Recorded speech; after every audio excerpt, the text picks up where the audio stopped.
Magandang araw mga kaibigan. Oras na po para malaman ang mga impormasyong pampubliko na hindi nyo dapat palampasin. Mga katanungan sa paglilingkod bayan, bibigyang linaw at sasagutin. Ito ang programang tututok sa mga talakayan patungkol sa usaping pangserbisyo. Hatid po namin yan dito sa Public Demand. Kami ang inyong mga kasama. Ako po si Attorney Butch Hamon. At ako naman po si Aizelyn David Manzon ngayong araw dito sa Public Demand. Layunin ng panibagong batas na ipinatupad ng kasalukuyang administrasyon na mapalago ang ekonomiya ng bansa at madagdagan ng pondo gamit ang excise tax para na rin sa mga programa ng pamahalaan. Kaya naman ngayong araw sa Public Demand, kasama ang BIR, tatalakayin ang kahalagahan at epekto ng train law sa mga mamamayan. Ngayong araw na ito para simulan ang ating talakayan. Patungkol po ito sa Tax Reform for Acceleration and Inclusion Law o yung tinatawag pong Train Law. Narito po ang kinatawan mula sa Bureau of Internal Revenue, walang iba kundi si Attorney Francisco Sarmiento III, ang tumatayong officer in charge ng Legal Division, BIR Region 3. Magandang araw po sa inyo, Attorney, at welcome po sa Public Demand. Magandang araw po sa ating mga tagapanood. Ako po ay nagagalak na nandito sa programang ito. Lalo po kami nagagalak, Panyero, kasi alam mo naman, yung train law na yan, talagang napaka-controversial yan. Tama ka dyan, At partner. saka napapanahon ho dahil ngayon po ay nasa filing season Ay, tayo. oo. April 15, ano? Yes, O, kaya nga, ano po, importante talaga. So, pag-usapan Okay, po bago natin. po natin simulan ng usapin patungkol po dyan sa train law, pwede po bang malaman kung ano po talaga ang mandato ng inyong ahensya? Ang mandato po ng BIR ay nakasabi mismo sa ating National Internal Revenue Code. At Okay. pangunahin dito ang pangungulekta po ng internal revenue taxes. Yan po. Okay. So ito pag-usapan natin tong train law, Attorney. Sabi Oo, nga ni partner, oo. controversial, ano? Maraming umaray. talaga. Pero ito po ay officially na-implement na last year, January Yes. last year. Yes, So ma'am. para po sa kaalaman ng ating mga manonood, pwede niyo po bang i-discuss sa amin itong train law, kahalagahan po. ng train law Yes. din? Ito pong train law, actually ito po ay bahagi ng mga comprehensive tax reform packages ng ating pamahalaan. Itong Train 1, this addresses itong income taxation ng mga individual taxpayers. At saka may adjustments po sa mga rates ng mga excise taxes at saka some of the procedures na nandun sa ating lumang tax code o yung 1997 Internal Revenue Code. But basically, ito po ay naka-address doon sa mga individual taxpayers earning purely compensation income. Yes. Okay. So, Panyero, can you discuss ano po ba talaga ang kahalagahan at mga benepisyo na ibinibigay nitong trade law para sa ating mga mamamayan? Unang-una po itong train law na ito ay itinaas yung threshold ng mga compensation income earners. Dati-dati kasi Ibig sabihin, ano po yung ibig sabihin ng threshold, Panyero? ang sinabi nakasad po sa ating train law ngayon, yung mga employees na nag-earn ng 250,000 and below ay exempt na po sa pagbabayad Exempted ng income tax. Yes, sir. Okay. Yes, sir. So, makikita naman natin na ito yung mga ordinaryong employee. Mga magkano per month ang ano po niyan, Panyero? Yung 250,000? Well, 21,000 250,000 divided by 21,000, 12. parang Divided 12. Ah, 21,000. Kasi when we speak of 250,000, ito po yung annual, Annual 25 sa annual mga 21. income. Yes. So, ibig sabihin, partner, di yung mga yung minimum income tax earners, talagang exempted na sila. At saka yung nasa middle opo. range, Tama po partner. yun. Kasi 21, yung mga teachers Tama po natin, yun. Yan, yung oo, mga nasa oo. government services. At or- saka, sabi nga ho sa mga statistika, private. itong mga grupong ito, 83% Yes, ng malaking ating mga chunk empleyado. po talaga ng So, ating marami mga po itong makikinabang talaga dito sa Train 1 na ito. Pero Panyero, pag sinabi mong ganyan, yung ba, ano lang, basic lang po ba yan? Hindi kasama yung mga, let's say, yung mga allowances, yung mga ganon. Hindi, kasama na rin Kabuuan. po. Lahat na Isinasad. yan. Yes, sir. So, yung Isinasad basic na rin po. income plus allowances.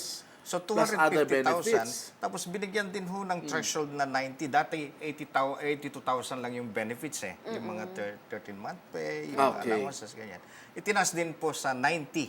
90,000. 90,000 na yung threshold. Oh, so, Okay. so So, yung halimbawa, 90 and below, wala pong tax Wala ito. po ng Tax. bubisan, hindi ho bubisan yan. Bubisan. Pero yung Okay. sumusobra sa 90,000, ayun po, bubisan. Neto po ba yung 250 or gross income na, sir?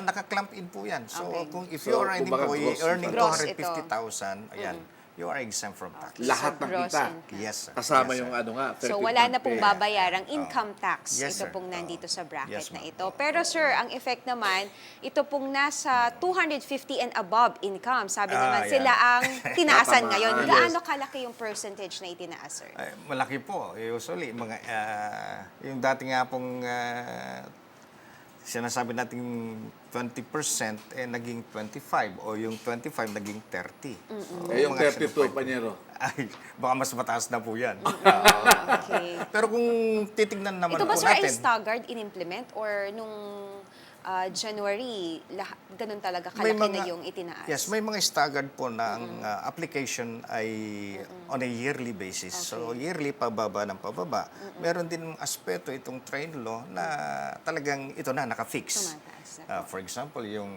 estate tax, donors tax, nakafix na yan eh. Okay. Walang adjustment dun sa tax rate. Okay. Sir, attorney, yung wisdom nitong train law na ito, basically, gusto nating maibsan yung pong masasabi nating dalahan ng ating mga kababayan na nasa low or middle income earners. And in effect naman, yung mga syempre, sabi nga, ang nagpapatakbo sa gobyerno ay buwis. Yeah. So, para patuloy pa rin maipagkaloob yung serbisyo ng ating pamahalaan, ang magdadala naman nito ay yung mga nasa high income range. So, ganun po yung wisdom niya. Saan po paglalaanan itong ating mga parang buwis na makukuha out of Ito this pong train mga law? kukuha dito sa implementation ng train law ay dadalhin po yan unang-una sa kalusugan ng ating mamamayan. So, health Sa PhilHealth. services. Yes, yung mga ganong O serbisyo. kasi ngayon, ano na Mari- partner eh. Dadalhin din yung Lahat iba niyan pwede nang doon sa mag-PhilHealth. pagpapatuloy ng mga infrastruktura na kailangan ng ating ekonomiya. Lalo yan, Kaya nga dahil kailangan. build tayo Oo. ngayon. So kailangan natin ng pondo, mas maraming pondo para magawa natin itong mga infrastruktura na ito na makakatulong sa ating ekonomiya. Okay. Pero kaya lang, Panyero, hindi ba, kumbaga, biruin mo, 83% ang makikinabanga, pero hindi ba yan mag-i-impact doon sa inyong connection? May- Sabihin, yes. matindi yan. Opo, Ginoong Boots, may impact po ito. Sigurado yan.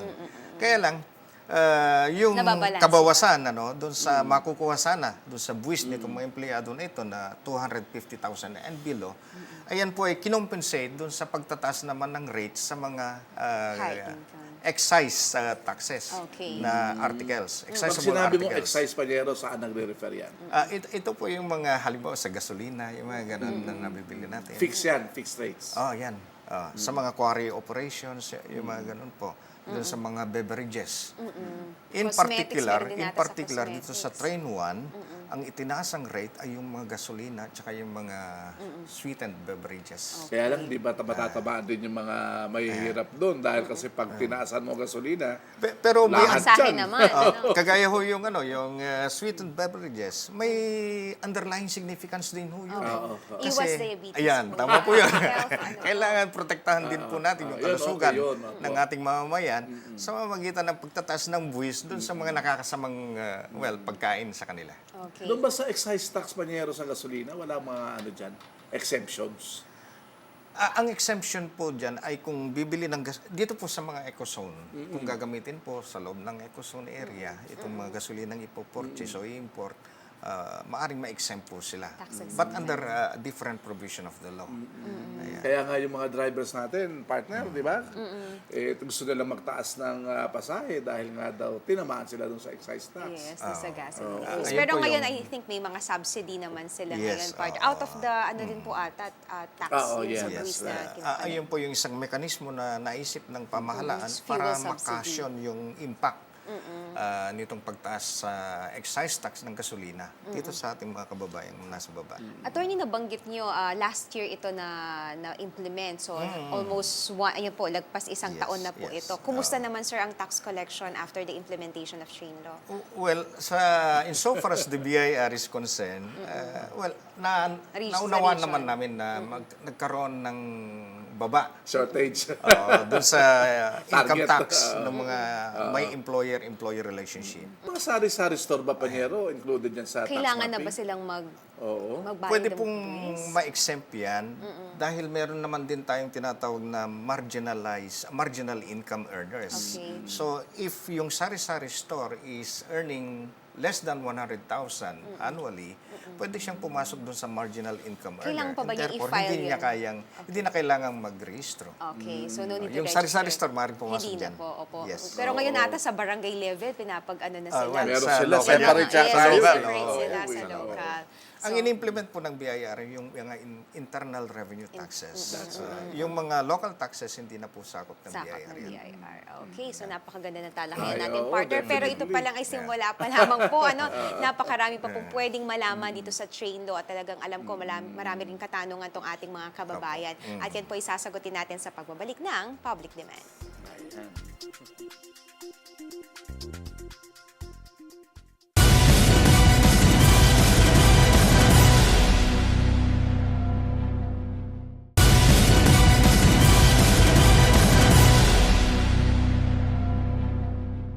Tayo po ay nagbabalik dito pa rin sa Public Demand. Yes, partner. At tayo dadako na ngayon dito sa tanong ng publiko. Kaya naman para sa ating unang katanungan, panoorin po natin ito.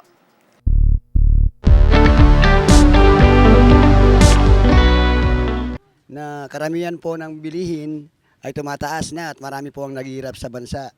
May maganda po bang may dudulot ang train law?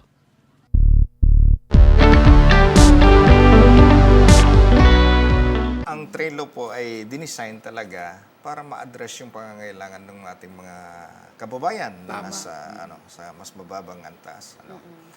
So, ito, kung ano man ang masisingil o makukolekta sa pamamagitan ng train law, ito ay magre-redown sa benefits ng mga kababayan natin ito. Ibabalik din Which, po sabi sa nga natin, serbisyo. is 83% ng ating ano. Tsaka may vision po, attorney, no? So, 2020 and 2040, talagang to reduce yung poverty Yes, from 20 yes, plus to oo. 14%.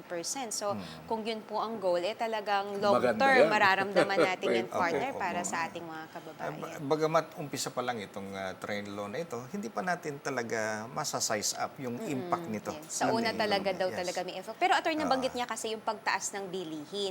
Ano ba yung connection dito sa train law implementation at saka dito sa pagtaas ng bilihin? Sa aking palagay po, o sa aming palagay, ang pagtaas po ng bilihin ay dapat hindi sisi, kumbaga sa trade law. Kumbaga, yung nagkataon lang po kasi na doon sa trade law, lumaki yung take-home pay ng bawat empleyado na nandun sa threshold na 250,000 and below.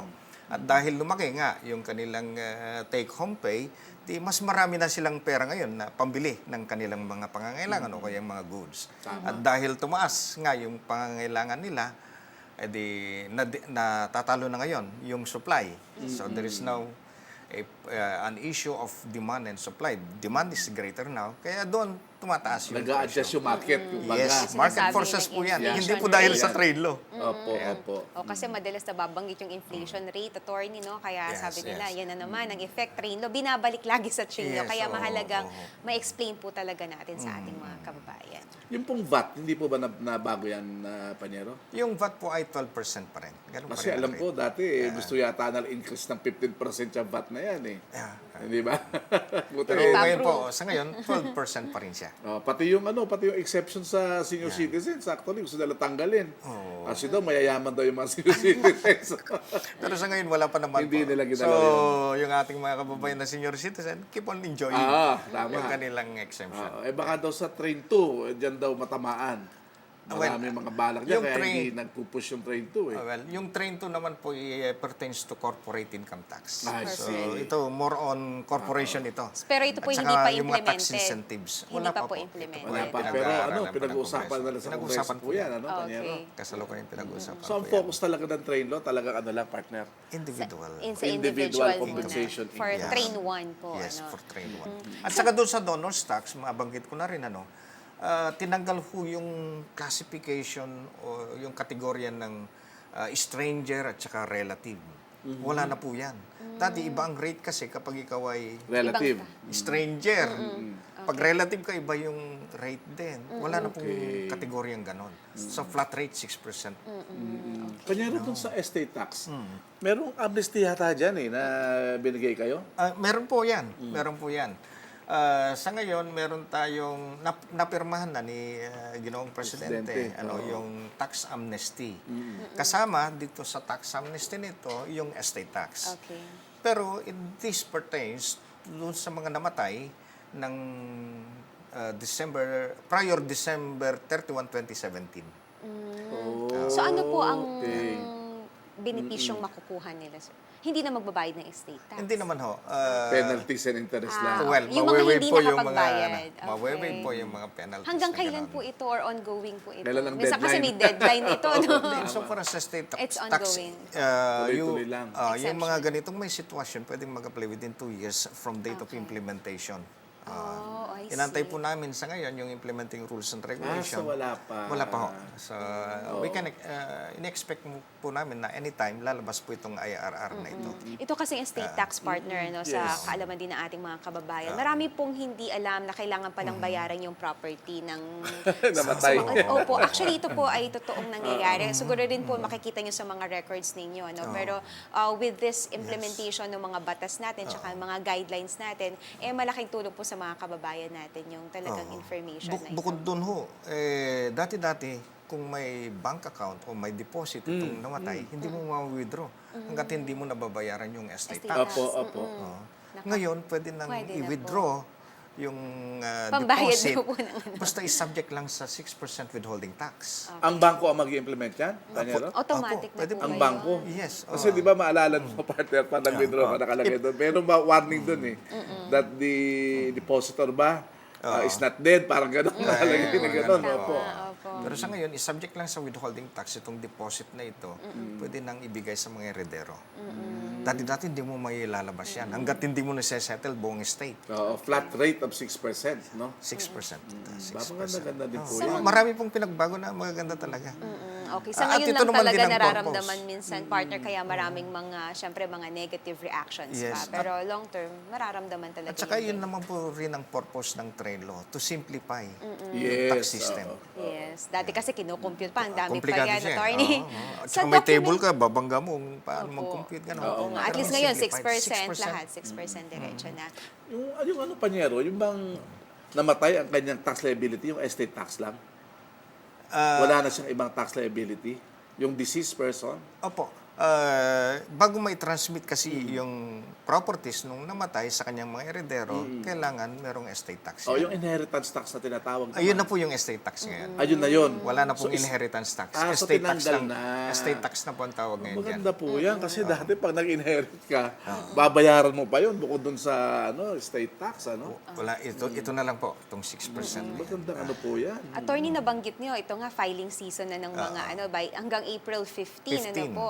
Oo, meron po ba kayong mga Annual advices income tax. sa mga natin? At saka ngayon parang sinimplified na rin yung mga sistema nyo po sa BIR, if Yes. I'm not mistaken. Dati Oo. monthly, ngayon quarterly na para hindi na buwan-buwan yung pagpa-file, minsanan na lang by At saka quarterly. in-encourage po namin yung tinatawag naming electronic filing.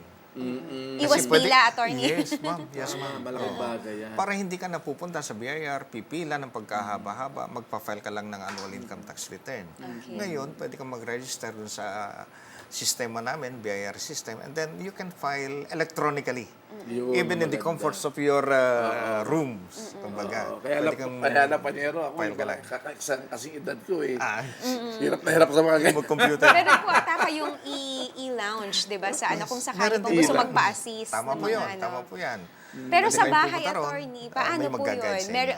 With your tax number, i-print mo lang, then diretso na sa bank? Meron ho bibigyan namin ho kayo ng access, kumbaga, para ma-access yung Ma-submit. system. Ayan. Oo. Okay. So that you can electronically submit your returns. Anong proof mo doon, Panyero, pag halimbawang electronic submission?